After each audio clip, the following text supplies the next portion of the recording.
Hello students, welcome to my channel Happy Kids Classroom. Today we will see the poem Oont Chala for grade 2 in Hindi.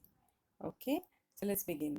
ऊंट चला भाई ऊंट चला हिलता डुलता ऊंट चला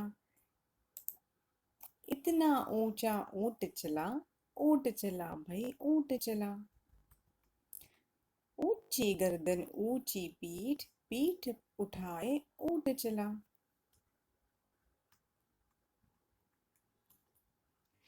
बालू है तो होने दो बोझ ऊंट को ढोने दो नहीं फंसेगा बालू में भी ऊंट चला जब थक कर बैठेगा ऊंट किस करवट बैठेगा ऊंट बता सकेगा कौन भला ऊंट चला भाई ऊंट चला। तो ये किसके बारे में है कविता? ये कविता ऊंट के बारे में है। जो आपको यहाँ फोटो पिक्चर में दिख रहा है वो ऊंट के बारे में, कैमल के बारे में है। तो ये क्या, इसमें कवि ने क्या कहा है? ऊंट चला भाई ऊंट चला, हिलता डुलता ऊंट चला। ऊंट वो जो ऊंट है वो मस्त हिलते डुलते चल रहा है। इतना ऊंचा ऊंट चला भाई ऊंट चला। उसकी ऊंचाई ऊंचा होता है, लाइक उसका हाइट ज़्यादा होता है। तो फिर भी वो आगे जा रहा है। ऊंची गर्दन ऊंची पीठ पीठ उठाए ऊंट चला। ऊंट की जो गर्दन होती है वो बहुत ऐसी, यहाँ फोटो में दिखा देती हूँ आपको। ये जो गर्दन होती है वो बहुत बड़ी होती है। तो वो ऊंची गर्दन ऐसे उठा के, और पीठ भी उसकी बहुत ऊंची होती है।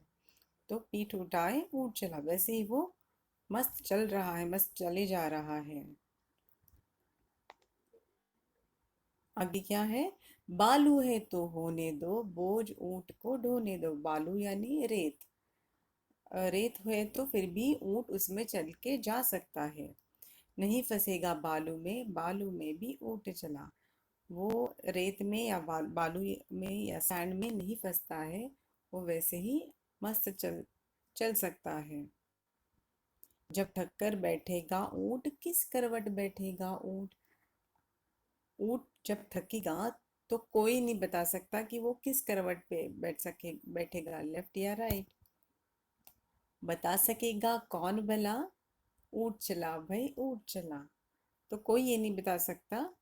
और ऊंट तो देखो मस्त ठाट से जा रहा है। ठीक है, ये था कविता का एक्सप्लेनेशन। अब यहाँ पे एक्सरसाइज में दिया है, चटपट कविता पढ़कर मजा लो। तो कुछ टंग ट्विस्टर जैसा है ये। कुछ ऊंट ऊंचा, कुछ पूंछ ऊंची, कुछ ऊंचे ऊंट की पीठ ऊंची। ये आपको जल्दी जल्दी ऐसे टंग ट्विस्टर की तरह है ये, इसे बोलना है। आगे एक्सरसाइज में क्या है? रेगिस्तान। रेगिस्तान तो आपको पता होगा, डेजर्ट। ठीक है, जहाँ रेत होती है, सैंड होता है। इस फोटो में दिख रहा है ना आपको, इसे रेगिस्तान बोलते हैं। और ये तो रोड है। ऊंट रेगिस्तान में ज़्यादा मिलते हैं। ऊंट कहाँ मिलते हैं? डेजर्ट में मिलते हैं।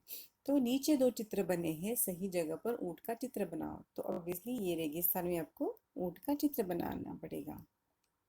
आगे क्या है? बालू या रेत कहाँ कहाँ पर मिलती है? बालू या रेत कहाँ कहाँ मिलती है? सैंड कहाँ कहाँ मिलता है? डेजर्ट में मिलता है, और नदी किनारे मिलता है, समुद्र किनारे मिलता है। ठीक है। कितना? हिलता डुलता ऊंट चला, इतना ऊंचा ऊंट चला। अब बताओ ऊंट कितना ऊंचा? तुम्हारी कक्षा की दीवार जितना, या हाथी जितना, या बिजली के खंभे जितना, या कितना ऊंचा? तो हम क्या लिख सकते हैं? लगभग हाथी जितना ऊंचा होता है ऊंट। हाथी कितना मोटा? तुम्हारी माँ के संदूक जितना, ऊंट जितना, पहाड़ जितना, या किसके जितना? तो एक जितनी गाड़ी होती है, एक कार होती है छोटी, जैसे कार, छोटी कार, तो उसके जितना शायद मोटा होता है, लेकिन बहुत मोटा होता है हाथी। आप अपने हिसाब से यहाँ पे आंसर अलग लिख सकते हो।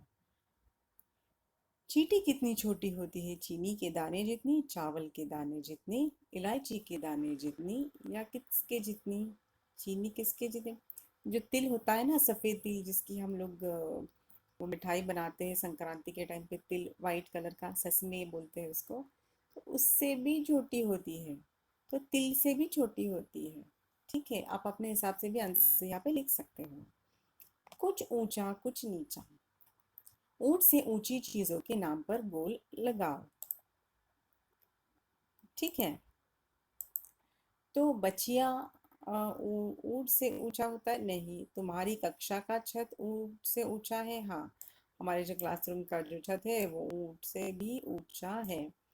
तो इसको मैंने गोल कर दिया।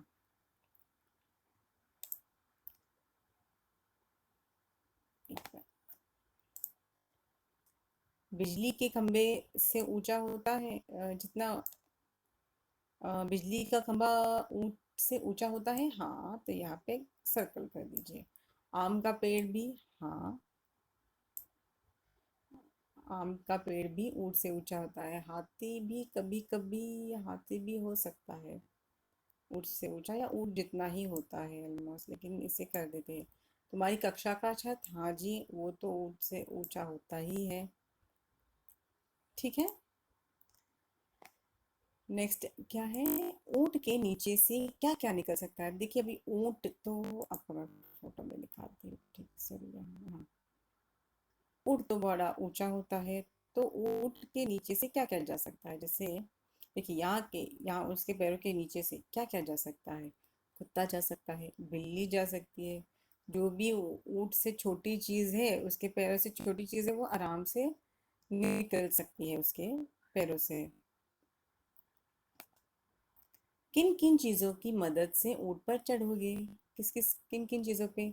स्टूल रख के चढ़ सकते हैं, सीढ़ी लगा के चढ़ सकते हैं, किसी के कंधे पे चढ़ के भी चढ़ सकते हैं।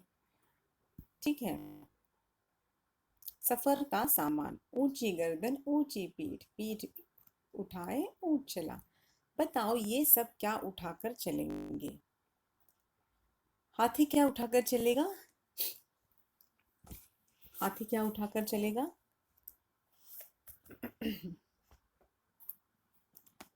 हाथी सूंड उठाकर चलेगा।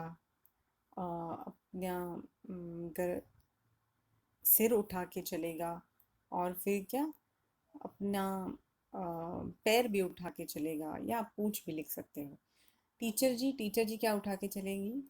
अपना चौक उठा के चलेगी, अपना जो रजिस्टर है उठा के चलेगी, और अपना अपनी किताब उठा के चलेगी। पिताजी क्या उठा के चलेंगे?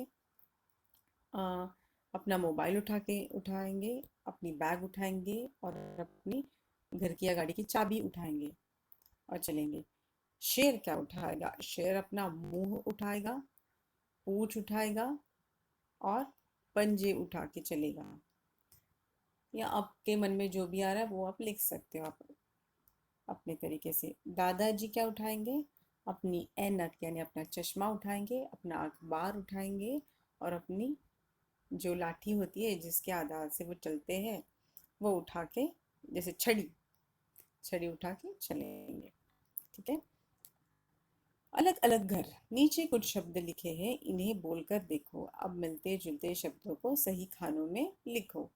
तो ऊंट, जूट, ऐसे सिमिलर साउंड वाले शब्द लिखने हैं। तो कैसे? ऊंट, जूट, सूट आएगा। तो ये जूट और सूट यहाँ आएगा।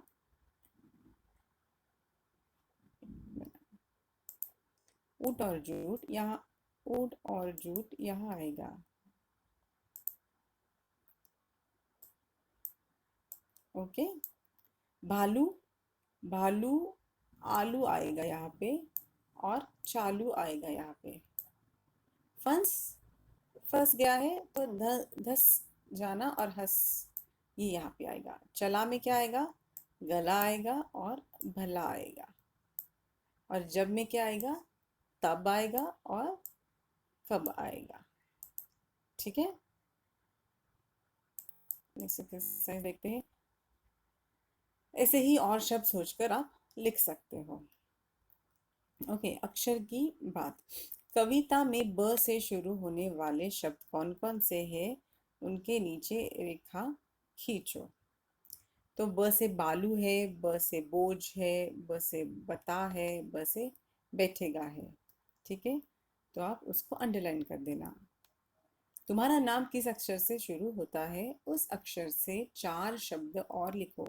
जैसे सपोज मेरा नाम सुप्रिया है, तो स से मैं क्या लिखूंगी? सपना लिखूंगी, सिर लिखूंगी, साया लिखूंगी और सुबह लिखूंगी। ठीक है।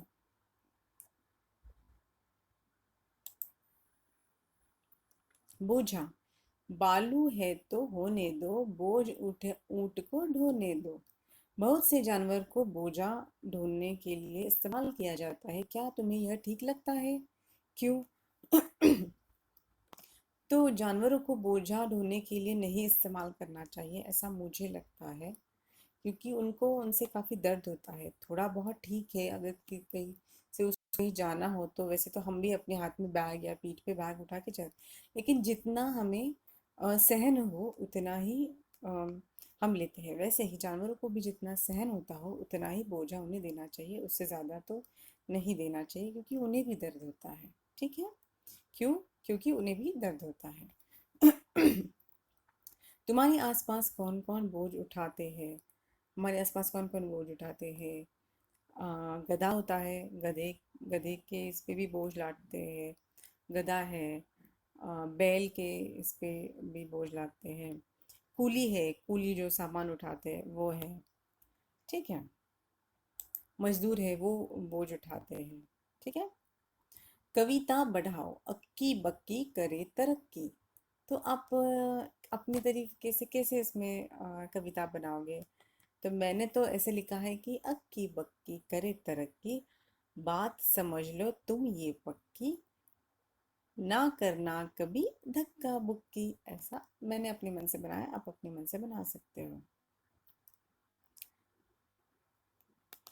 ये इस तरह से आप जो कविता है यहाँ जैसे बनानी है, उसमें आपका हिंदी और अच्छा हो जाएगा, आप सोचने लगोगे हिंदी के नए शब्द। ठीक है। कितने ऊँट, इस कविता में कुल कितने बार ऊँट शब्द आया है बिना देखे बताओ। ऑलमोस्ट 12 बार तो आया है।